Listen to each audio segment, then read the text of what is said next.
네, 어서오세요. 반갑습니다. 오늘 8월 31일, 8월의 마지막 날, 만년필 하나와 함께 할 수 있는 시간입니다. 반갑습니다. 유리딱새님, 원희삼천님, 스페이스 3405님, 아침부터 뵙게 되어 반갑습니다. 안녕하세요. 이제 녹화 시작했어요, 녹화. 아이고, 버벅대고 준비할 것도 많고, 아침에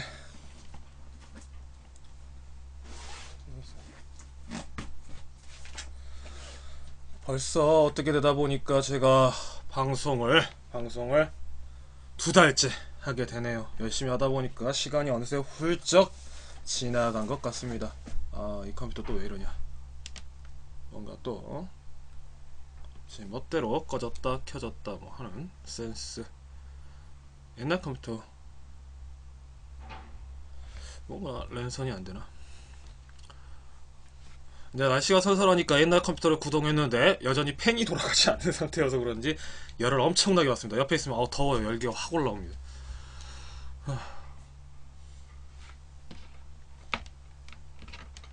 꺼졌다 켜졌다가 핸드폰으로는 이제 뉴스를 예전처럼 청취하면서 하려고 하는데 역시 안 될 것 같아. 핸드폰하고 다시 연결을 했습니다. 아,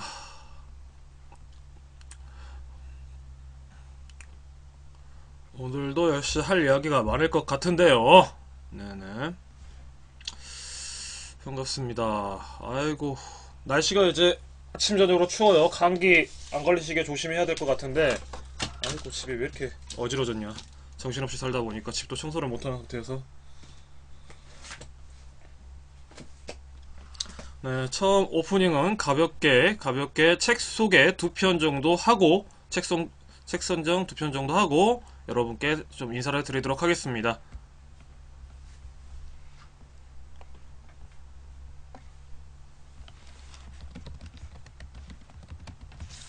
해남 우리 신문에 실렸던 글인데요.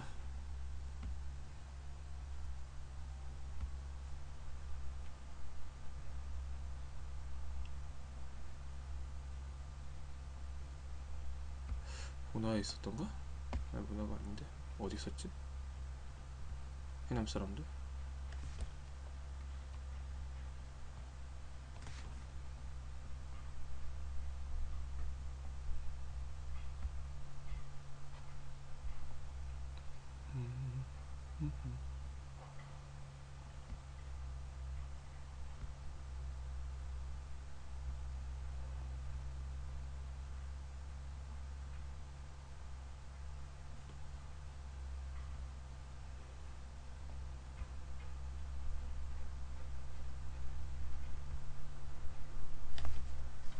문화에 있었구나.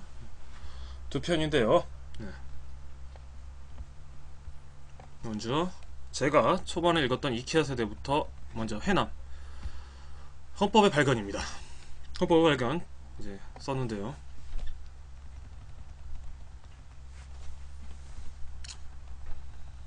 헌법의 발견 박홍순 비아북에서 펴는 책이고요. 대한민국은 민주공화국이다는 헌법 제1조를 모르는 국민은 거의 없을 것이다. 영화 변호인을 통해서도 얼마 전 성주에서 방송인 김지동 씨 발언에서도 우리는 재차 확인했다. 그럼에도 불구하고 우리가 쉽게 기억하지 못하는 조항이 있다. 바로 헌법 제10조다. 모든 국민은 인간으로서의 존엄과 가치를 가지며 행복을 추구할 권리를 가진다. 국가는 개인이 가지는 불가침의 기본적 이권을 확인하고 이를 보장할 의무를 진다. 어쩌면 내게 있어 박홍순 저자의 헌법의 발견이란 책은 인간으로서 당연히 갖는 존엄을 재차 확인하고픈 욕심이었는지도 모르겠다. 박홍순 저자의 말에서 이런 말을 남긴다. 법은 소수 전문가의 독점물일 수 없고 그렇게 방치돼서도 안 된다. 이런 맥락에서 보자면 우리가 법문을 그대로 읽는 행위가 아닌 철학적 사유를 갖는다는 것, 인문학적 공부로서 읽는다는 것은 법을 통찰하고 대한민국에 사는 나는 누구인가를 샅샅이 훑는 고된 작업이 될 수도 있다. 저자는 4장으로 나눠 헌법적 인문학적 가치를 열람한다. 대한민국의 기본정신을 밝힌다라는 제목의 1장은 주권과 기본권의 뜻을 들여다보고 공무원의 정치적 중립성이란 것이 무엇인지 살핀다. 국가의 권력으로부터 자유를 보장한다라는 2장은 근대 형법 사상의 기초를 놓은 이탈리아 범죄학자 베카리아의 범죄와 형벌 등을 통해 자유의 개념을 살핀다. 차별받지 않는 공평한 삶을 보장한다는 3장에서는 켈젠의 순수 법학과 아리스토텔레스의 니코마코스 윤리학 등으로 평등의 원칙을 분석한다. 특히 형사소송법에서 2008년 신설된 국민참여재판제도의 한계성을 명확히 되짚어준다. 마지막 인간다운 생활을 보장하다라는 제목의 4장은 벤담의 도덕적 입법의 원리 서설, 칸트의 법 이론의 형이사학적 원리 등을 읽으며 인권과 행복의 추구의 의미를 되돌아본다. 그리고 근로자의 단결권, 단체 교섭권, 단체 행동권이 갖는 헌법적 권리를 정부는 비상식적 행정행위, 노동조합 사실상 허가제를 반복하고 있다며 비판한다. 책을 덮으며 이런 생각이 들었다. 헌법을 읽는다는 것은 유별난 삶을 살겠다는 것이 아니다. 김수영의 시 언날 고공을 나오면서 50원짜리 갈비가 기름덩어리만 나왔다고 분개하는 시적 화자의 삶을 벗어날 수 있는 탈피가 아닐까. 우리 삶의 절망을 벗고 희망을 입는 일련의 행복에 깔맞춤 정도로 정리하는 것이 어떨까. 네. 지역발전기금에 의해서 지역의 최재희 선생님께서 정리해주신 책입니다. 두 번째, 이케아 세대입니다. 마찬가지고요.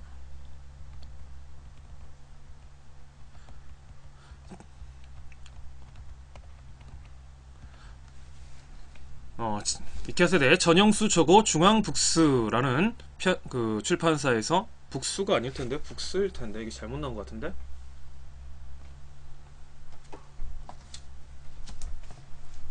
잠시만요.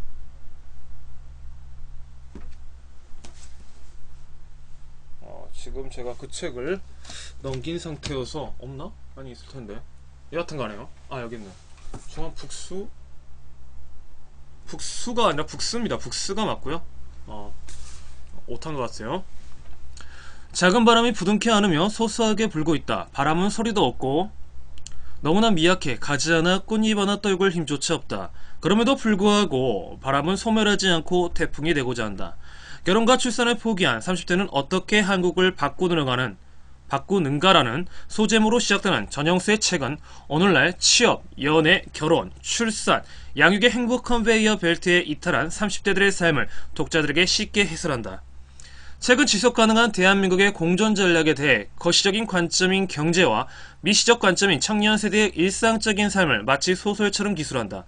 저자는 결혼하지 않아도 괜찮을까라는 물음으로 노마드 인생처럼 떠도는 지금의 30대를 주목한다. 값이 싸고 언제든 교체할 수 있는 이케아 가구의 성질을 빗대어 지금의 치포자, M4 세대, 88만원 세대로 일컬어지는 2030 세대를 이케아 세대라 칭하는 정의가 서술되어 있다. 또 경제는 숫자로 말한다는 제목을 통해 시오노 나나미의 로마인 이야기를 빗대어 지금의 인구 감소 문제의 심각성을 다루고 있다. 이것은 단순히 통계학적인 의미를 떠나 기성세대를 받쳐줄 미래세대의 뿌리가 없음을 매우 심각한 어조로 다루고 있다. 특히 선진국 일본의 연금제도와 한국의 연금제도를 비교한 부분에서 우리의 안이한 정책이 맞이할 후폭풍을 여과없이 직설적으로 저자는 쏟아낸다. 불림의 정책이 가져올 인구 오너스의 우려는 신문에서 혹은 교과서에서 읽는 커리큘럼을 떠나 해남이란 지역사회에 사는 필자조차 주목하게 되는 걱정이었다. 인구 오너스란 저출산 고령화에 대한 염려를 일컫는 말이다. 그에 대한 대안으로 등장한 프랑스의 40여 개 정책은 책을 곱씹어보게 하는 재미를 만들었다. 프랑스의 출산 정책은 직접 혜택, 간접 지원들을 통틀어 40가지 이상이다. 직접적인 자금 지원과 간접적인 환경 정비로 구분돼 다양하게 진행된다.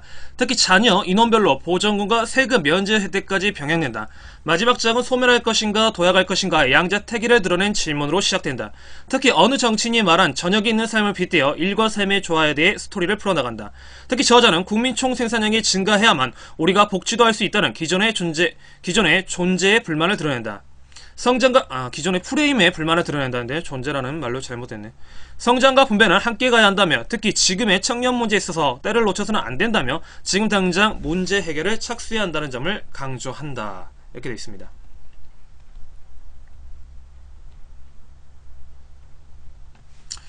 네, 뉴스를 말씀드리겠습니다. 제가 저번에 녹화했던 호남 방송이 다음 주 화요일날 방송된다고 합니다. 시간은 제가 잠깐만 확인 좀 해봐야 되는데.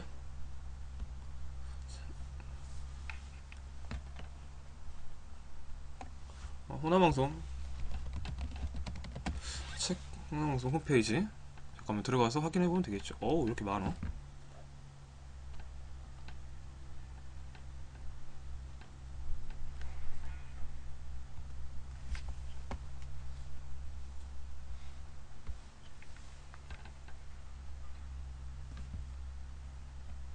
홈페이지가 따로 없나? 방송인데 홈페이지가 따로 없을 리가 있나? CJ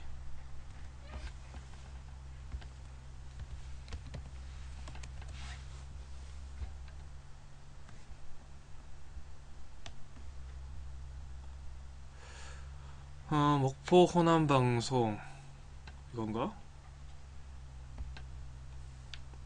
헬로TV 그렇죠. 헬로 대구방송 이게 꽤 방송이 많더라고요. 예, 호남방송은 목포, 신암, 무안, 강진, 완도, 해남, 영암, 진도, 장흥 등에서 되는 건데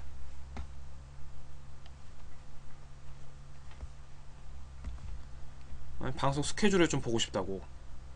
뭐 인터넷 서비스가 돼 있지? 케이블 방송, 디지털 방송,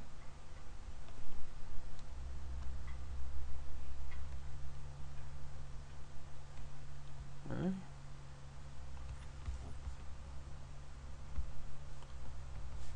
이렇게 되니까 알 수가 있네.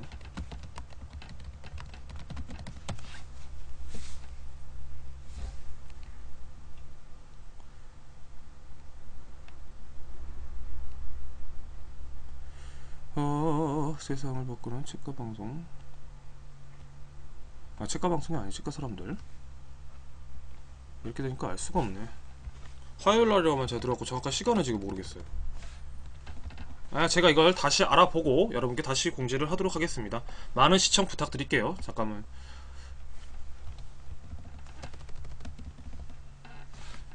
여기서 하면 될 것 같은데. 복잡해.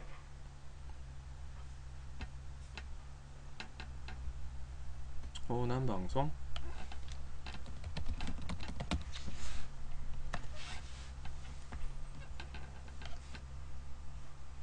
그래, 여기 있네. 저기서 하면 헬로TV, 헬로잖아. 아니, 최신 VOD 지역 프로그램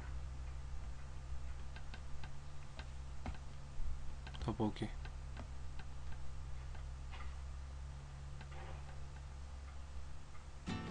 아니, 이걸 보고 싶은 게 아니라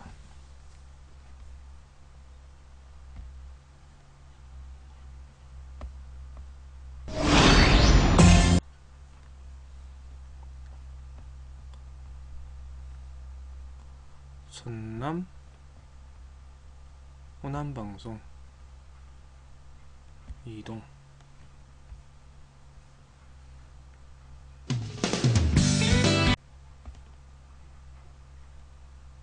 방영 프로그램.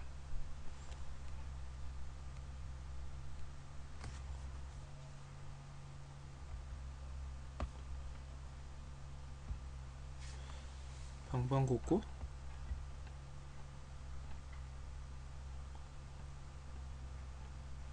호남통 지역 핫이슈. 호남 FM. 어디있지?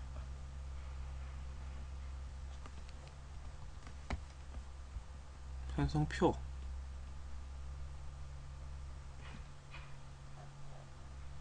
화요일 걸 봐야 되는데.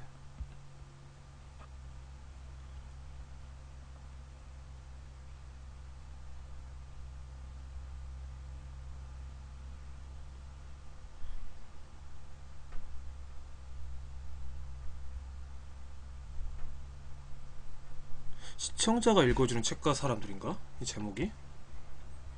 성수연 선생님 시장. 맞네, 이건가 보다.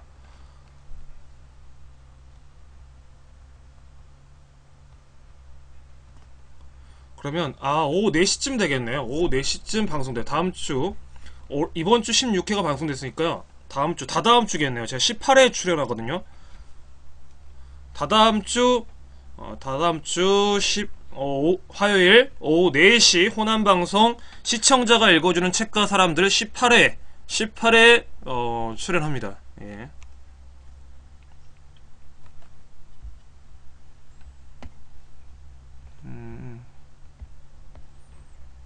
시청자 읽어주는 책과 사람들. 예. 시청자가 읽어주는 책과 사람들. 이건가?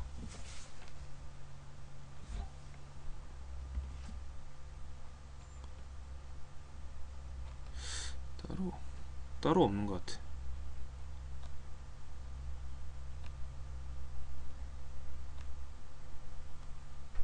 따로 없는 것 같아요. 시청자가 읽어주는 책과 사람들이란 프로그램이에요. 뭔 프로그램인지도 모르고 나갔으나. 네. 그거 같습니다. 그거 매주 화요일 4시 하니까요. 다다음 주 그럼 언제지? 8월. 오늘이 수요일이죠? 오늘 수요일이니까 6일. 13일 정도 나오네. 추석이야 또. 여기 13일날 오후 4시에 호남방송에서 시청자가 읽어주는 책과 사람들의 한 프로그램에서 그 코너의 한 부분에 제가 출연을 합니다. 네, 18회요. 네. 뭔지도 모르고 출연해갖고 지금 모르겠습니다.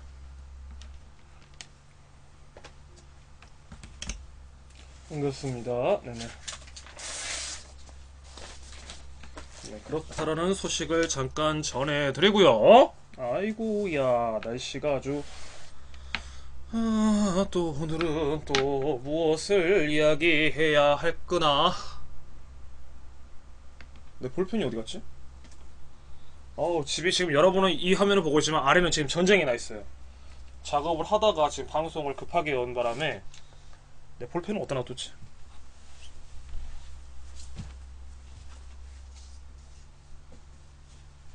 잠시만요.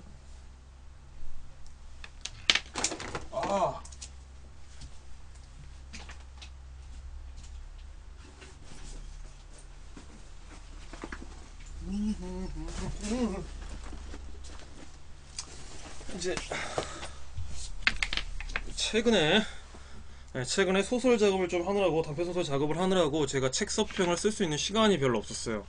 다른 외부적인 일도 해야 되기 때문에. 그래서 이제 이번 주에 이제 하려고 마음먹은 것이, 누누이 여러분들 한 번씩은 소개를 해드렸던 것 같아요. 이 책인데요. 잘 보이시나요? 아이고, 이렇게 해야 되구나. 잘 안 보이시죠? 책이 약간 촌스럽게 생겼죠? 근데 이게 알랭드 보통이라는 철학자가 쓴 뉴스의 시대라는 책입니다.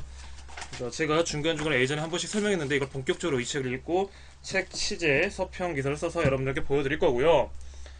그 다음에 이제 이것에서 좀 시간이 된다면 분권헌법이란 좀 이제 딱딱한 책인데, 이 책을 가지고 여러분과 또 이야기를 할 수 있는 시간을 마련해 보려고 합니다.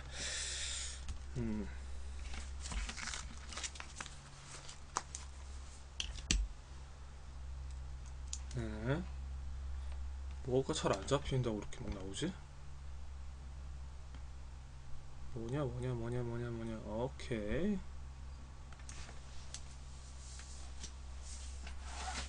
아이고, 알바 아니고.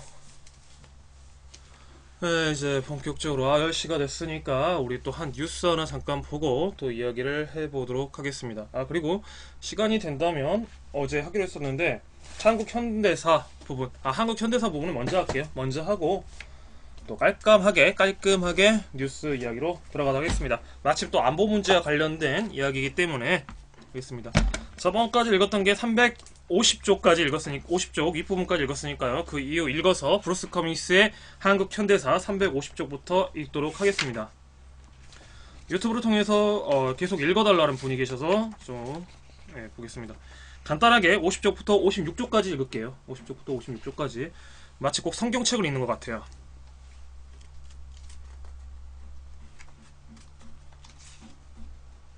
네, 천천히 읽도록 하겠습니다. 저의 바이블이 됐어요 이제. 로버츠 장군은 남한의 지휘관들에게 공격하지 말라는 명령을 실제로 내렸고, 만약 공격하면 주한 미군사 고문단을 철수하겠다고 위협했다. 영국 소식통들은 한국국 지휘관들의 머리는 북한을 정복하여 되찾겠다는 생각으로 가득 차 있다. 오로지 미국의 모든 온조를 중단시키겠다는 미국 대사의 단호한 경고만이 공산주의자들이 옹진을 공격했을 때 다른 지점에서 38선을 넘어 진격하려는 남한군의 시도를 막을 수 있었다고 말했다.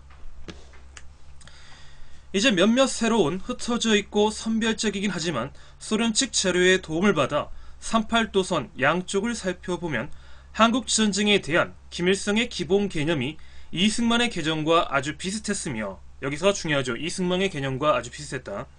1949년 8월에 전투에 큰 영향을 받았음을 알게 된다. 그러니까 우리가 1950년 6월 25일이 한국전쟁의 시작일로 알고 있는데 그 전쟁에 대한 전초의 징후가 있었다라는 것이죠. 지역적 국지전이 있었다라고 브루스 커뮤니스트는 이야기를 하고 있는 부분입니다.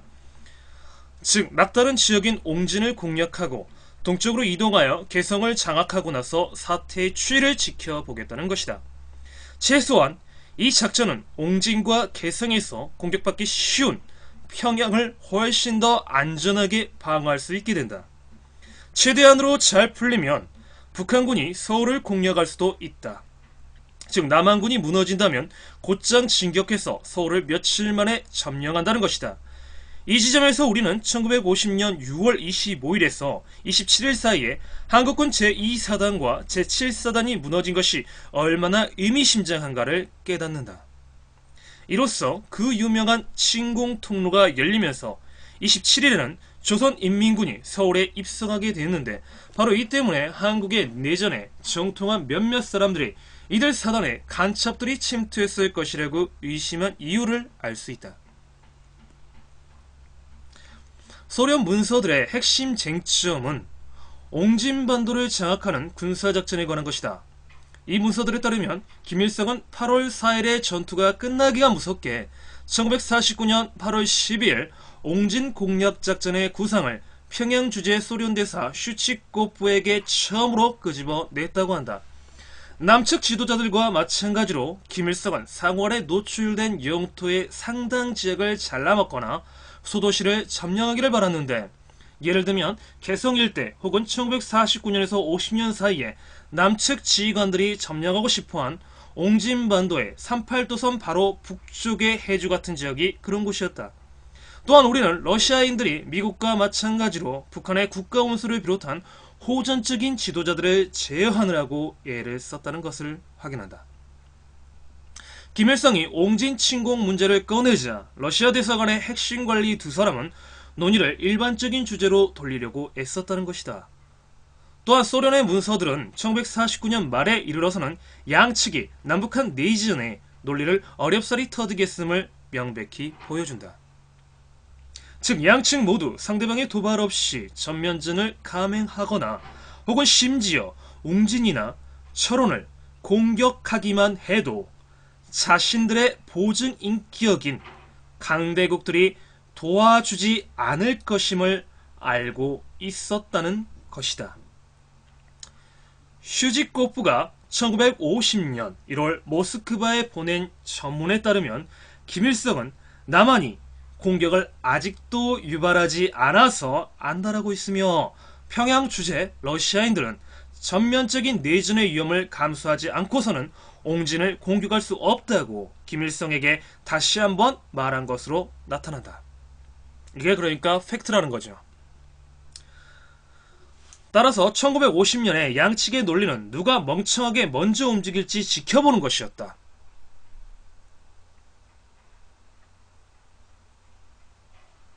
김일성은 침공하고 싶어 안달이 나서 남측의 명백한 도발을 고대하고 있었으며, 남한의 성급한 사람들은 미국의 도움을 얻기 위해 도발에 의하지 않는 북측 공격을 도발하고 싶어 했다. 그러니까 통일이라는 기본적인 전제 조건에서 한쪽이 먼저 전쟁에 도발하면 그 명분으로 이제 공격을 하겠다, 이런 거였죠. 왜냐하면 미국의 도움이야말로 남한이 승리를 기대할 수 있는 유일한 방법이었기 때문이다. 또한 김일성은 어부지리를 얻기 위해 이미 모스크바와 베이징을 반목시키기 시작했다. 예컨대 그는 1950년 1월 19일 술이 거나게 오른 듯한 오찬에서 자신이 나라를 통일하는데 러시아가 도와주지 않으면 마오쩌둥은 그의 친구이고 언제나 조선을 원조해줄 것이다는 발언을 하여 슈지꼬프로 하여금 엿듣게 했다. 일반적으로 이 자료를 강조하는 바는 중국 혁명의 승리가 북한에 커다란 영향을 미쳤다는 것, 그리고 북한의 중국 연줄은 김일성이 양대 공산주의 대국사에서 자기 정권의 숨쉴 공간을 마련하기 위해 사용할 수 있는 최후의 비책이었다는 것이다. 비록 8월 초순의 공격은 좌절되었지만 그달 말경에 무추는 그 상황을 다음과 같이 기술했다. 군대 내에 자신감이 커지고 있다. 호전적이고 공격적인 기운이 출현하고 있다. 지난 수개월간 지치고 예민해진 신경이 이제는 이 새로운 기운에 자리를 내주고 있다. 군의 상당수는 진격하기를 열망하고 있다. 점점 더 많은 사람들이 통일을 달성할 수 있는 유일한 길은 무력으로 북진하는 것뿐이라고 느낀다.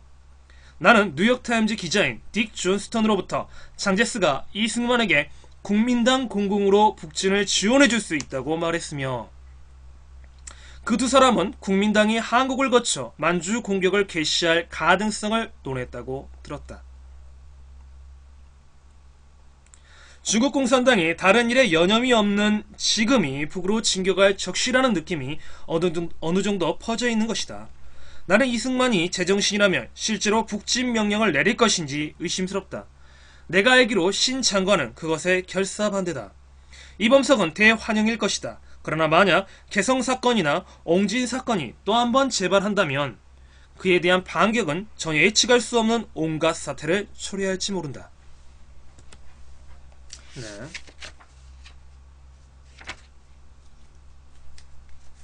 네, 벌써부터 졸고 계시는 분들 보입니다. 여기까지만 읽고 53쪽부터는 제가 또 다음 시간을 할애해서 읽도록 하겠습니다. 조금 지루하셨죠? 팩트를 저장하면 읽겠습니다. 우리가 알고 있는 1950년 6월 25일의 전쟁은 사실상 그 전부터 전쟁 준비를 위한 서막은 있었고요. 그 대표적인 지역이 바로 옹진반도였다라는 것이 브루스 커밍스가 주목하고 있는 겁니다. 더불어 이 전운의 분위기를 앞서고 있었을 때 이승만 정부의 무능함이 여실히 드러나게 되는데, 그에 대한 준비나 이게 없었다는 거죠. 김일성이 양자택일적 소련과 중국의 성에 엉덩이를 살살 긁으며 자기의 전쟁 준비를 하고 있을 동안 이승만은 오로지 오 미국만 하고 있었다라는 것이 드러나는 팩트인 겁니다. 지금도 마찬가지죠. 오 미국 이런 거.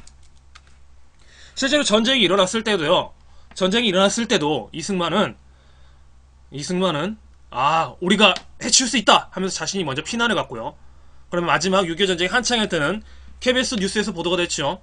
일본 문건에 밝혀졌다. 망명 신청을 했던 위인이기도 했습니다. 이거는 팩트니까요. 그러면서 이제 당시에 이제 유행했던 말이 공갈이라는 말이죠. 공갈빵, 공갈친다. 이런 말이 그때 당시에 유행했던 말이었죠. 우리가 무찌를 수 있다. 얼마든지 해결할 수 있다. 하지만 아무것도 준비가 되어 있지 않았다라는 것이죠. 이게 팩트다. 이게 바로 한국전쟁이라면 지금의 모습은 과연 1950년대와 다를까? 저는 또 생각해보긴 합니다. 사드 저곡이긴 한데요. 오늘 마침 이런 뉴스가 떴어요. 북한 어민이 그 허름한 배로 시속 8km 정도로 우리 NLL을 통과해 넘어왔는데, 해경과 해군이 아무도 그걸 알지 못하고 어민이 배가 좀 이상해서 신고를 하니까 그때서야 그것이 북한 어민의 배인 것으로 밝혀졌다는 충격적인 뉴스입니다. 북한 미사일을 막아야 된다면 사드를 설치해야 된다고 주장하고, 또 간첩이나 세계적인 테러로부터 국민을 보호한다는 명분으로 테러 방지법을 만드는 박근혜 정부의 또 다른 실책이 이어진 것이죠. 보겠습니다. 예전에 이명박 정부 때 철책에 노크를 했던 노크병사 이야기가 저는 생각이 났습니다. 그 두 가지 뉴스 함께 보도록 하겠습니다.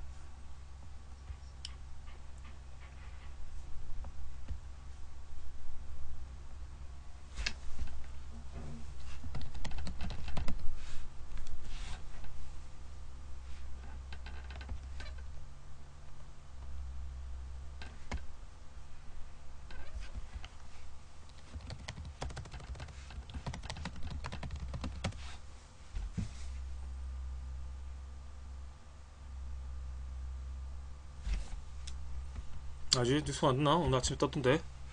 북한배.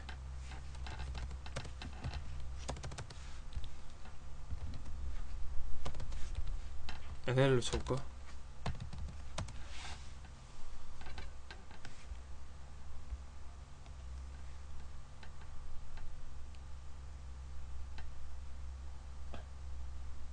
스티로폼 타고 NL 러버 필사의 탈북 6일 전인데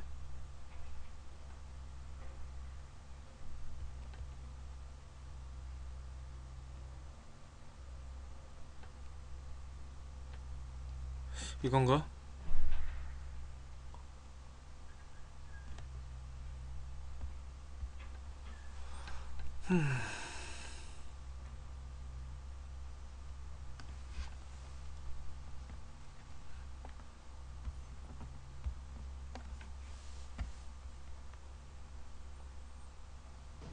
서해를 통한 탈북이 이어지고 있는 가운데 이번에는 스티로폼을 이거 또 다른 이야기 같은데? 위태롭게 떠내려온 북한 주민이 우리 어민에게 발견돼서 구조됐습니다.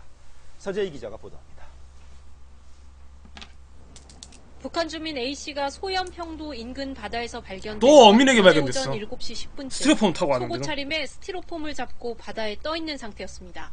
마침 그곳을 지나던 어선의 선장 이모 씨가 이게 6일 A씨를 전이네. 발견해 구조했습니다. 소연평 8월 25일 기사. 빠지자고 하는 변장 빠지선 있어. 그 빠지선에 예인선이 하나 있다고 사람 이동하는 그 배에서 봤다 하더라고. A씨가 발견된 곳은 소연평도에서 서쪽으로 2km 떨어진 지점. 파도가 잠잠하고 기상이 그런데 좋았던 오늘 점을 그러면 북한 고려하면 배까지 있는 거야? 조류를 타고 건너왔을 가능성이 높습니다. A씨의 귀순 의사가 확인되면 서해를 통한 귀순은 이달 들어서만 두 번째입니다. 앞서 지난 7일에는 북한 주민 3명이 어선을 타고 평안북도에서 서해를 거쳐 인천 해역으로 넘어왔습니다. 최근 5년간으로 보면 서해를 통한 귀순자는 약 40명에 이릅니다. 2012년엔 20대 남성이 통나무를 잡고 교동도까지 떠내려왔고 2013년과 2014년엔 수영으로 건너온 남성들이 잇따라 발견됐습니다. 전문가들은 서해 북방 한계선 해역이 해안선이 복잡하고 남북 간 거리가 가까워 주요 탈출 루트로 활용되는 것으로 보고 있습니다. KBS 뉴스 서재입니다.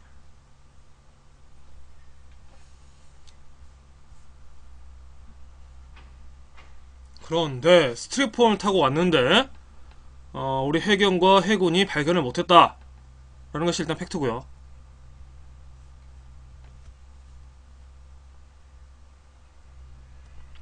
탈북을 한번 볼까? 탈북을 해봐야 되나? 아니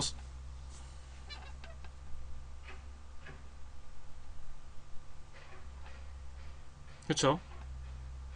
이거네. KBS 뉴스입니다. 탈북 선박 유의 대북 감시방 허술. 오늘 이거 최근 귀순한 북한 주민 3명이 타고 온 어선이 당시 10시간 이상 우리 영해를 침범했는데도 어민에게 발견될 때까지 해군과 해경 모두 전혀 눈치채지 못한 것으로 드러났습니다. 김기화 기자의 단독 보도입니다. 지난 7일 아침 7시쯤 태안 앞바다에서 낚싯배 영업을 하던 김모 씨는 대령도 인근에서 이상한 선박 한 척을 발견합니다. 갈색 계통에 노란색 깃발을 단 모습이 우리 어선과는 확연히 달랐습니다. 한국 어선들은 뭐 흰색이든지 뭐 이런 특유 색깔이 있는데 그거는 이제 밤색이라고 해야 되나? 그런 색깔이더라고요. 저 북한배 들어오는 거 아니냐고 그랬어요. 김 씨의 신고를 받은 해양경찰은 20분 뒤 500톤급 함정을 보내 북한 주민들의 신병을 확보했습니다. 북한 선박이 발견된 위치는 서해 북방 한계선 NLL에서 남쪽으로 80km, 중국 쪽 공해에서 96km 떨어진 지점. 발견 당시의 속도는 4.7노트, 시속 약 8km 정도로 우리 영해에 최소 10시간 이상 머물렀던 것으로 추정됩니다. 발견 장소는 서해 대령도에서 서쪽으로 3마일 정도 떨어져 있는 지점이었습니다. 만약 어민들에게 발견되지 않고 1시간 정도 더 항해했다면 여객선이 다니는 백아도에 도착할 수도 있었습니다. 주민 신고가 있기까지 해군과 해경의 대북 감시망에 구멍이 뚫린 셈입니다. 어떤 경로로 들어왔는가는 저희는 모르거든요. 굉장히 그 중고선이 많습니다. 그러다 보니까 아마 발견이 이렇게 안 된 것 같아요. 상당히 안쪽으로 들어온 거죠. 내가 여기까지 지금 온 것만 해도 잘못니까 나와서 말이에요. 발견 안 했으면 예를 들어서 그게 가첩이었으면 그냥 육지로 들어오는 거 많은 거 아니에요. 북한 어선이 평택 해경 관할 해상까지 내려와 발견된 건 이번이 처음입니다. KBS 뉴스 김기아입니다. 이것이 발단 뉴스로서 볼 수가 있는데, 자, 보겠습니다. 대북 감시망.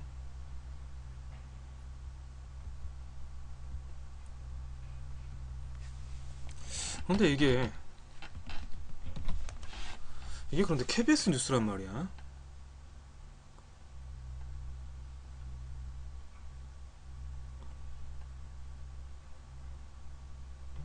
청와대 대북 감시망 허술 지적엔 그렇게 평가할 사안 아니다 라는 민중의 소리 또 뉴스가 있네요.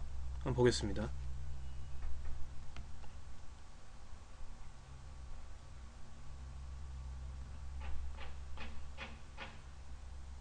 이게 2016년 1월 7일자 뉴스고, 방금 여러분이 봤던 것이 오늘자 2016년 8월 31일자 KBS 뉴스였습니다. 북한 배 어선 사건이.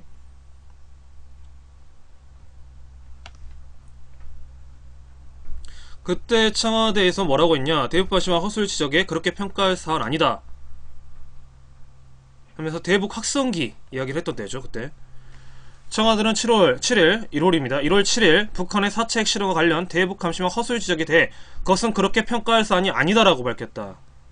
청와대 전영국 대변인은 이날 춘추관에서 기자들과 만나 북 핵실험을 사전에 인지하지 못해 대북 감시망이 허술했다는 지적이 있다는 질문에 이같이 답했다. 정 대변인은 대북 확성기 방송 재개 여부에 대해선 관계부처의 여러가지 사항을 감안해 종합적으로 판단할 것이다. 종합적으로 판단해서 했고, 결국에는 비리가 드러났었죠. 향후 대북 정책 기조에 대해선 단기적 성과에 일희일비하지 않고 일관되게 한반도 신뢰 프로세스를 추진할 것이다며, 한반도 신뢰 프로세스는 유연할 땐 유연하고 도발에는 더 강력히 대응할 것이다.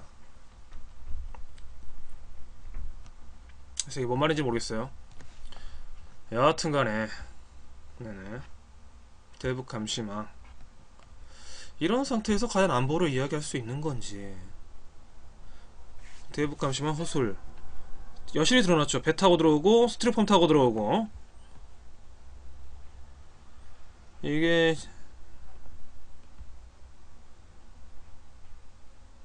다 어민이 발견됐어요. 우리나라는 어민이 군인인가요? 대북 감시망 이렇다. 간첩이 아니라 귀순, 서해 기순.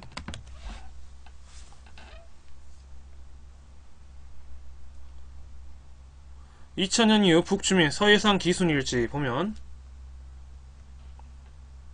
표를 북한 주소.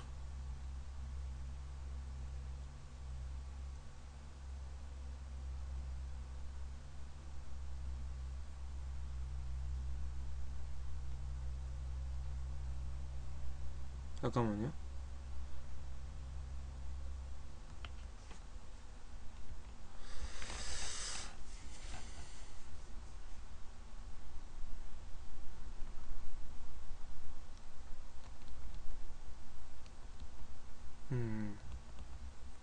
그래, 기순만 이야기하면서, 그러니까 이번에 이제 대북 감시망 허술이라는 KBS 뉴스가 나오는데, 저는 왜 이게 다른 뉴스에서는 안 나오고 KBS 뉴스에서 대북 감시망 이야기가 먼저 나왔단 말이죠. 이것이 저는 조금 의심스러운 게 있어요.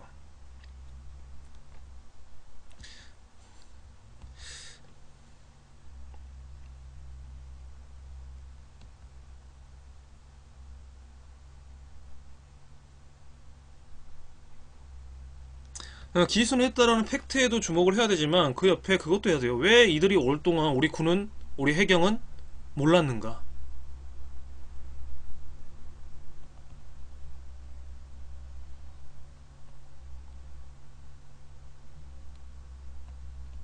이거에 대한 이야기가 대북 감시망 허술이라는 주제로 KBS에서 먼저 보도가 됐는데, 이 프레임을 다른 언론에서 감시 흔들리는 플레이트 대북 제재 압박 감시 통제 이중구. 아니 이건 8월 18일자 기사고. 매일경제. 국방일보에서 전방위 대북 감시 태세 강화를 해갖고 국방일보에서 나왔었는데, 이거 역시 말도 안 지금 아니고.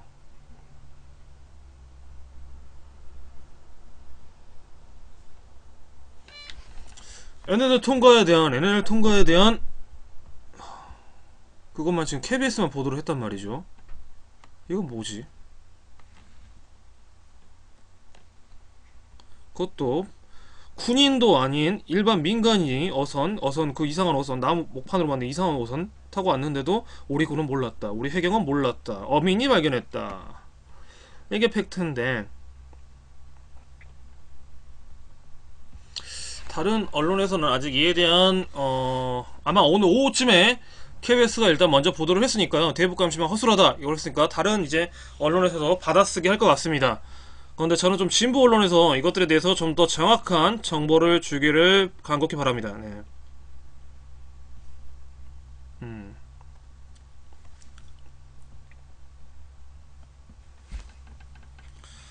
질책을 해야죠. 사드 전국에서요. 자, 이제 사드에 관한 거 유튜브에 공개했으면 또 보도록 하겠습니다. 사드.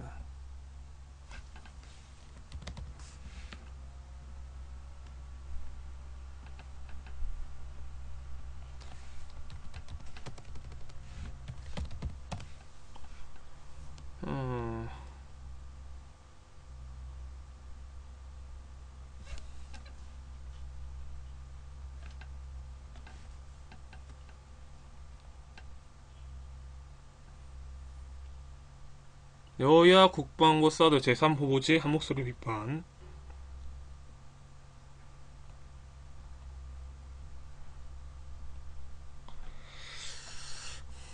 그 토론회가 있었어요. 사드 토론회가 대구에서 열렸는데 그거에 대한 비판의 이야기가 있었거든요. 이거네.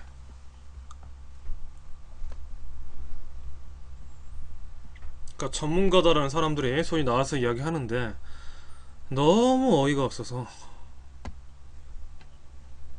보겠습니다. 영상이 있는지 한번 하겠는데 영상이 있네요.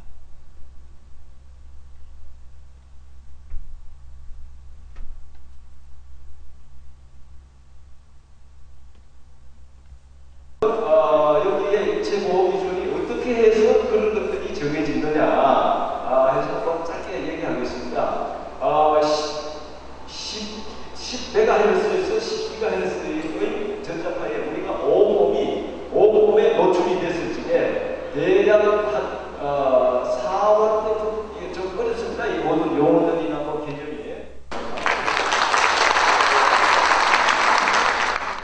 출력을 하는 우리가 계산이 되지 않습니까? 그래서 김 교수님한테 먼저 드리는 질문은 사고 내에 출력이 다행인지 또 이렇게 오늘 발표하신 거를 왜 87km를 전제를 하시고 오늘 하시는지 이게 달라진다면 다 달라집니다. 답변해 주시기 바랍니다. 사실은 저기에서 PRF만 중요한 것이 아니고 PRF와 GT를 곱한 양 저게 중요하단 말이에요. 저 두 개가 곱해진 양이 중요한 것이지 PRF가 많이 중요한 건 아닙니다. 그러나 이제 질문에 대해서 제가 답을 하겠습니다. 만약에 PRF가 81에서 81kW에서 400kW로 바뀌면은 당연히 만약에 GT가 동일하다면은 바꿔지지 않는다면은 그러면은 PE는 5배가 되는 겁니다. 사실은 아까 이야기했듯이 그 문산 무기에 관련된 구체적인 수치에 관련된 부분은 공개되지 않습니다. 그래서 이제 저희가 81kW 관련된 부분에 대한 부분은 평균 출력이 다른 레이더와 비교해서 다른 자료가 81kW 정도 되겠더라 하는 부분에 대한 자료를 가지고 아마 같이 계산하는 것 같고요. 출력에 관련된 부분도 아까 이제 이야기 질문하신 대로 400kW, 81kW 이런 숫자가 이런 부분 나오는데 궁극적으로 레이더를 운용할 때마다 운용 사양이 다 계속 바뀌고 있습니다. 운용 목적에 따라서 예를 들면 거리가 가까울 때, 거리가 멀 때 다 바뀌고 있기 때문에 그 부분에 대한 걸 일괄적으로 400이나 80이나 이렇게 하기는 어렵습니다. 그 부분은 또 아시다시피 기밀로 분리해가지고 그 부분에 대한 거는 아직 알려져 있지 않습니다. 그래서 제가 생각하기에는 400kW 정도는 아마 첨도 출력, 피크 출력이 아니냐 하는 생각을 하고 있고요. 25,000개의 안테나 또는 디바이스에다가 그때 90년대 말에 알림 아스마이드 기술 수준을 보면 한 개의 디바이스당 10W를 내기가 아마 쉽지 않은 겁니다. 그래서 대충 계산해 보시면 저 81kW라고 하는 게 터무니없는 숫자가 아니라는 거는 확실할 거고요. 네.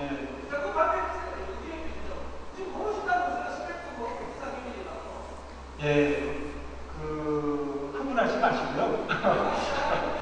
약한 거는 재원이 다 나와야 됩니다. 이 듀티, 소위 말해서 펄스의 폭이 과연 전체 시간에 얼마를 차지하는가, 뭐 이런 아주 복잡한 수식이 다 있어야 되지만 그런 것을 추정을 해서 김명 교수님께서 어떻게 보면 추정해서 말씀하신 거다. 그거에 대한 추정해서 말씀하신 거다. 어떻게 보면 김명 교수님의 그럼 누가 책임을 질 건데? 여기서 어느 정도 억세를 쳤다 이렇게 4대강 했을 그 지식인들의 모습하고 저는 오버랩 되는데요. 4대강 했을 때. 좀 짧았지만 원래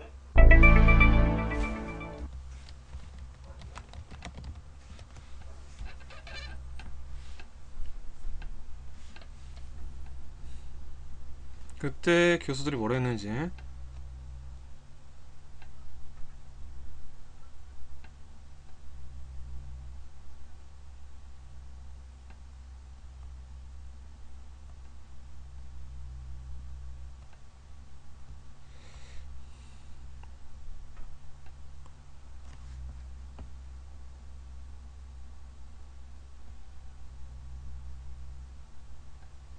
잠깐만요. 제가 한번 찾아볼게요. 그때도 이런 식이었거든요. 사드 할 때 이야기가 비슷해요. 그때도 알아먹지 못하는 말로 마치 이것을 해야 우리 국가 발전이 된다 라는 식으로 이야기했는데 왜 이러냐.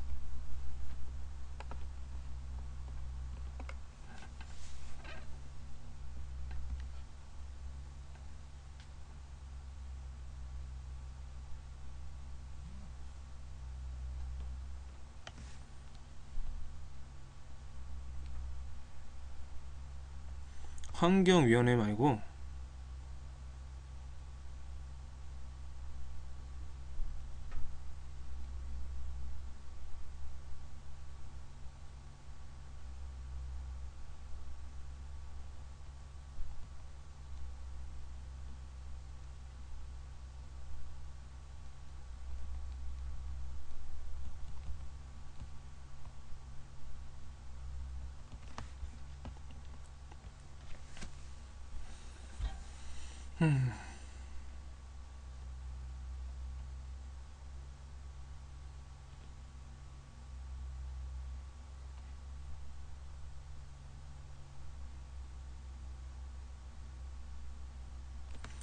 그냥 이거 하나 볼까요? 4대강 사업에 토론한 유시민 장과 이매균 전 새누리당 의원 이야기 한번 보겠습니다. 아무도 저를 상대 안 해주셔서 저도 혼자 놀까 생각도 좀 했습니다. 이매규 의원님께 지금 4대강 사업 관련해서 질문이 일자리하고만 연결시키는 것은 적절치 않다 말씀하셨는데요. 그래도 따져봐야 될 것 같아요. 지금 예산만 22조 원 수자원 공사에 떠넘겨서 말하자면 정부가 회계 분식을 해서 수자원 공사에 넘겨놓은 것까지 하면 30조 원 이렇게 됩니다. 근데 정부가 일자리 만든다고 안 했으면 모르겠는데 혹시 4대강 사업 시작할 때 한나라당 예산 다 통과시키고 할 때 여기서 일자리 몇 개 만들어질 거라고 이야기한 거 기억나십니까? 안 나세요? 예, 수치는 기억이 나지 않습니다. 34만 개 만든다고 그랬습니다. 그러니까 정부 스스로가 4대강 사업을 합리화하기 위해서 이것이 많은 고용 창출을 할 것이라고 이야기를 했습니다. 우리가 얘기한 게 아니고 우리는 안 될 거라고 얘기했어요, 야당들은. 근데 정부 여당이 하겠다고 한 게 34만 개입니다. 그런데 지금 이제 사업이 거의 다 완공되었다 이렇게 말씀하셨는데 그동안에 몇 개 만들어졌는지 확인해 보셨습니까? 이매규 의원님 혹시 한나라당에서 확인해 보신 거 있어요? 확인하지 않고 나왔습니다. 그러니까 이렇게 30조 원이 들어가는 사업을 여당 정책위 부의장께서 처음에 몇 개 약속했는지도 확인 안 하고 4년 동안 몇 개 만들어졌는지도 확인 안 하시면 대화가 참 어렵죠. 그러니까 야당 보고 이걸로 물고 늘어진다고 하시지 말고 지금 저희도 확인할 길이 없어서 고용보험 가입자, 그러니까 거기 말하자면 취직이 됐으면 고용보험 가입할 거 아니에요. 그 중에서 4대강 사업 관련된 숫자를 따져보니까 되게 4,000명 정도라고 그래요. 고용보험 가입됐으면 대체로 뭐 좀 안정된 일자리라고 봐야 될 거고 이 밖에 좀 비정규직, 일용직 같은 건 좀 있겠죠. 이게 34만 개를 약속했는데 4,000명 고용됐으면 이거 잘못이라고 인정해야 되는 거 아니에요? 제 답변을 좀 드릴까요? 예. 근데 이제 그렇게 단순하게 비교하는 것은 저는 옳지 않다고 보고요. 왜냐하면 제가 기억하기로는 제가 정확한 숫자는 제가 기억하지 못합니다만 그 일자리를 창출한다고 했을 때 그 사업을 통해서 사업을 하는 과정에서의 일자리만이 아니라 그 사업의 효과로 인해서 생기는 그런 일자리까지를 포함한 걸로 일단 알고 있고요. 그러니까 그 공사하는 데 투여되는 일자리만을 말하는 것은 아닌 걸로 제가 알고 있습니다. 현재 또 하나는 잠깐요. 제가 또 좀 하나는 시간 드렸으니까. 실제로 지금 그에 대해서는 자료를 가지고 검토를 해야죠. 지금 미리 그거를 준비해 놓고 와가지고 제가 충분한 답변을 못한다고 공격을 하는 것은 토론자로서의 적절한 자세가 아니라고 거기까지 생각합니다. 하시고요. 그거는 제가 답변을 제 시간이니까. 검토를 해와야죠. 이 정도는 하고 나오셔야죠. 지금 4대강 사업처럼 유 대표, 네, 계속 오늘 일자리 토론하는데 제가 계속 4대강을 지금 이명박 대통령께서 대통령 되시고 나서 그 전 정부에서 안 하던 거 한 거는 4대강 사업 하나밖에 없어요. 뭐라고 사업답게 한 거는 대통령이 한 유일한 사업인데 주제 중심으로 이게 일자리 문제입니다. 일자리 문제고 왜 이렇게 되었냐 하면 이제 여당이니까 힘드실 거예요. 저희도 여당도 해봤습니다만 제한된 예산 재원 가지고 여러 가지 사업하려니까 힘든데 거기다가 부자 감세까지 해서 연간 20조 원 넘게 재정 적자 발생하고 있죠. 얼마나 힘들겠어요. 그럴 때일수록 돈을 고용 창출 효과가 나는데 써야 되는데 지금 이 4대강 사업 경우에는 비용 편익 분석 소위 이 사업을 하는데 비용이 얼마 들고 사회적인 편익이 얼마나 발생할 거다. 그 편익에는 고용 창출도 포함됩니다. 이 계산서 자체가 없었지 않아요? 있었습니까? 그 비용 편익 분석을 하지 않고 어떻게 사업을 하나요? 확인해 보십시오. 안 했습니다. 보셨지만 제가 한나라당을 하다못해 그 철도를 하나 놓는데도 비용 편익 분석을 하고요. 좀 광역도를 놓는데도 비용 편익 분석을 다 하죠. 그러니까 제가 이제 시간이 다 됐으니까요. 이 4대강 사업은 비용 편익 분석도 없었고요. 환경영향 평가도 없었습니다. 고용 창출에 대한 예측도 없었고요. 그리고 30조 원 넘게 돈을 집어넣은 겁니다. 이 점에 대해서는 다음 국회에서 국정조사를 해야 될 것이다. 저는 그렇게 말씀드립니다. 저는 제가 한국 답변 정치에서 드릴게요. 한미동맹이나 미군 철수 문제는 좀 근본적인 문제가 아닐까요? 저는 근본적으로 같다고 봐요. 미군 철수 문제는. 왜냐하면 그러면 이제 새누리당은 영원 불멸토록 외국 군대한테 우리 안보를 맡기자는 거예요? 그렇지 않습니다. 아니죠. 예, 아닐 겁니다. 이 점에 대해서는 셋 다 차이가 없어요. 그러니까 장기적으로 볼 때 우리의 국가 안보는 우리가 해야 된다. 이게 우리 통합진보당 강령을 뚜렷하게 해놓은 거예요. 다만 민주당이나 새누리당은 이 얘기를 못하는 거예요. 새누리당은 이 얘기를 하면 반체제로 반미라 그러죠. 그렇죠. 그게 무서워서 민주당은 이걸 명시를 못해요. 저희 내일 모레 당장 철수하라는 게 아니고 우리 국방은 우리가 해야 된다. 이 의지를 강령에다 넣어놓은 겁니다. 언제까지 도대체 몇백 년씩이나 외국 군대 우리 안보를 정리하죠. 그렇게 생각하신다는 걸 알겠어요, 저는. 그러니까 홍팀 분들이 민주주의에 대해서 자유민주주의라는 용어에 대해서 어떤 생각을 갖고 계신지 알겠어요. 그거에 대해서 제가 고쳐드릴 의향이 없어요. 그냥 그렇게 생각하세요. 근데 그 생각을 다른 사람한테 국가 권력을 동원해서 강요하려고는 하지 말라는 거예요. 그러니까 이게 자유사회의 기본이 뭐예요? 자유사회의 기본이 세상을 보는, 역사를 보는, 인간을 보는 시각, 관점에 대해서 우리 헌법이 규정한 양심의 자유에 입각해서 국가 권력을 동원해서 공동체가 어떤 명분으로도 그걸 강제하지 말라는 거예요. 국가의 책임이죠. 아니죠. 그렇게 생각하면 북한 체제도 정당한 거예요. 국가의 책임은 어떤 사회의 구성원이 자기의 자유를 행사할 때 타인의 자유를 부당하게 침해하는 방법으로 개입할 때 그때 그걸 못하게 하는 거예요. 자, 국가라고 하지만 국가가 아니고 박근혜 대통령이잖아요. 국가라는 것은 추상적인 존재고 실제 국가는 정부이고요. 정부는 정부를 구성하고 있는 사람들이에요. 지금 이 교과서 문제의 초점은 국가 권력을 장악하고 있는 대통령이 자기가 옳다고 생각하는 역사에 대한 신념을 국가 권력을 동원해서 교과서에 심어서 온 국민에게 갖다 먹이려는 거라고요. 이게 문제라는 거지. 저는 박근혜 대통령 그렇게 왜곡하지 마세요. 제가 이제 결론 내겠습니다. 예. 박근혜 대통령의 역사인식이 틀렸다고 말하지 않습니다. 저는 그런 생각을 가질 수도 있어요. 그리고 제 생각이 옳다고 얘기하지도 않습니다. 다만 대통령의 역사관을 우리 아이에게 갖다 먹이지 말라. 그 얘기를 저는 하는 거예요. 이게 뭐 잘못됐나요? 아니요, 자. 네, 여론에 대해서는 뭐 이렇게 저는 참 어떻게 얘기를 해야 되나요? 이신철 교수님이 북한이 그리 무서우냐 그렇게 말씀하셨는데 저는 좀 다르게 얘기하고 싶어요. 북한이 그렇게 좋습니까? 북한이? 저는 그렇게 말하고 싶어요. 왜냐하면 북한이 망했어요. 망했는데 왜 망했냐 하면 주체 사상을 유일 사상으로 해가지고 온 사회를 그 사상에 따라 조직했기 때문에 다양성이 말살되어서 사회가 망한 거예요.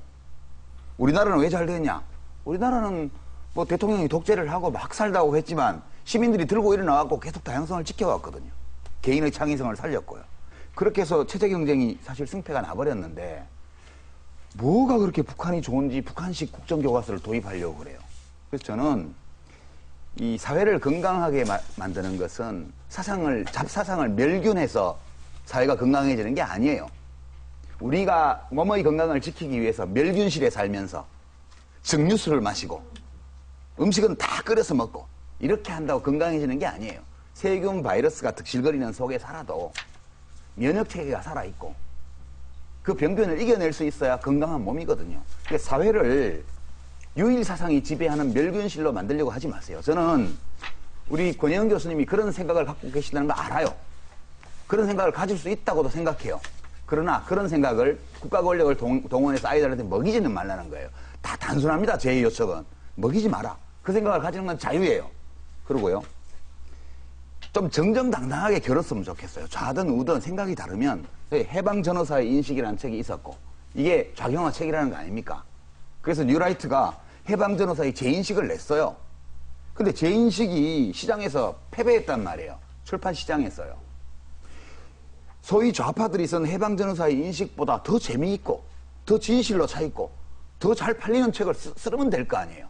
왜 이 싸움을 회피하고 시장에서 빠져가지고 국가 권력의 품속으로 지식인들이 도망가서 국가 권력을 동원해서 자기 사상을 사회에 강요하려고 그래요. 저는 이거는 진짜 자유사회하고 안 맞는 거고 우파 지식인들, 뉴라이트 지식인들의 비겁함이라고 저는 생각하고요. 그냥 한판 붙자고요. 서로 죽이는 것도 아닌데 투쟁 아니잖아요. 그냥 대화하는 거잖아요. 사상 투쟁, 가치 투쟁 아니고요. 가치 경쟁, 사상 경쟁하는 거예요. 공존하면서. 그래서 때로 내가 인기가 없으면 내가 부족한 것보다 그렇게 생각하고 더 노력하면 되지. 아무리 교과서의 시장에서 진입 실패로 인한 좌절감이 크다 하더라도 그 좌절감을 국가 권력을 동원해서 다른 교과서를 다 없애버리고 교과서 하나를 국정교과서로 만드는 식으로 대처하는 것은 저는 되게 전체주의적인 북한을 흉내내는 졸렬한 짓이다. 그 점을 마지막으로 다시 한번 강조하고 싶어요. 예. 네, 조전혁 전.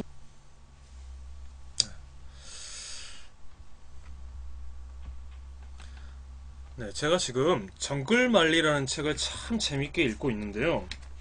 거기에 이제 1편, 정글만리 1편에 이게 3권까지 있어요. 3권까지 있는데 조정래 선생님이 지었던 책 중에 이제 재밌는 이야기 있어요. 대학생들의 배짱이라는 이제 잠깐 이제 짧은 구절이 있는데 그 구절이 있는데 그 부분에 나온 대목을 잠깐 여러분하고 읽고 좀 이야기를 이어서 나누도록 하겠습니다. 예. 송재영이라는 인물이 나오고요. 리엔닝이라는 리엔닝이라는 인물이 나오는데요. 이들은 각각 대학생들입니다. 20대 청춘들이죠. 그들이 리엔닝은 이제 중국 사람인 거고 송재영은 한국 사람입니다. 이 사람들이 각각 이제 대화를 나누는데 이런 이야기 나와요. 미국이라면 왜 이렇게들 사족을 못 쓰냐고 송재영이 세차게 혀를 찼다. 어머 참 자기 흉은 모르는 거라니까. 중국이 미국에 관심을 갖는 것 같고 미국과 친화되는 걸 가지고 송재영이 이런 비판합니다. 그때 이제 리엔닝이 이런 이야기를 하는 거죠. 송재영의 혀차게 맞서기로 하듯 리엔닝이 콧방귀를 뀌었다. 자기 흉? 한국 사람도 우리보다 더 했으면 더 했지 덜하지 않잖아. 한국 사람? 송재영은 그만 할 말이 없어졌다. 한국은 국가의 방위까지 미국에 전적으로 의존하고 있잖아. 우리 중국은 독자적인데 말이야. 리엔닝의 똑똑한 느낌이 확 풍기는 가다듬어진 표정으로 말했다. 그야 북한과 대치하고 있으니까 어쩔 수 없는 일이지. 송재영도 정색을 하고 분명한 어조로 말했다. 우리 중국 사람들이 한국 사람들을 좀 석연찮게, 좀 뜨악하게 생각하고 있는 게 그 점 때문이야. 돈은 중국에서 다 벌어가면서 방위는 중국을 견제해야 되는 미국 편에 서 있는 것 말이야. 그래서 어느 지식인이 이렇게 비판했잖아. 한국은 도자기점에서 쿵우를 하고 있다. 그거 얼마나 표현을 잘했어. 도자기점에서 쿵우를 하면 어떻게 되겠어. 도자기들 다 박살내는 거지. 한국이 계속 그런 식으로 했다간 중국과의 관계는 도자기점이 될 수밖에 없잖아. 어떻게 생각하느냐는 리엔닝은 총기 서린 눈으로 송재영을 빤히 쳐다보았다. 나도 그 비판 읽고 마음이 복잡했어. 한국의 최대 교역국은 중국으로 25%, 그 다음으로 미국이 17%일 뿐이야. 몇 년 사이에 한국의 수출 시장이 완전히 뒤바뀐 거야. 그런 현실 잘 알아. 그렇지만 북한과 대치하고 있는 것이 한국의 또 하나의 현실이야. 이것처럼 풀기 어려운 고난도의 문제가 어디 있겠어. 심각한 송재영의 얼굴 배면에는 슬픔 같은 것이 서려 있었다. 방법이 없는 게 아니야. 리엔닝이 머리카락을 뒤로 넘기며 말했고 방법? 송지영이 그녀를 똑바로 쳐다보고 중립을 선언하면 돼. 영세 중립국. 그녀는 무슨 보석을 찾기라도 한 듯 눈을 빛냈고 난 또 무슨 소리라고. 그거야 역사학도의 순진하고 단순한 생각이시고 그게 그렇게 쉬운 일이 아니야. 그런 얘기 다음에 더 하자. 그는 착잡한 표정으로 리에닝의 손을 잡았다. 짧은 구절이었는데요. 장편소설 중에 한 부분에 있었던 내용을 여러분과 함께 공유하고 싶어서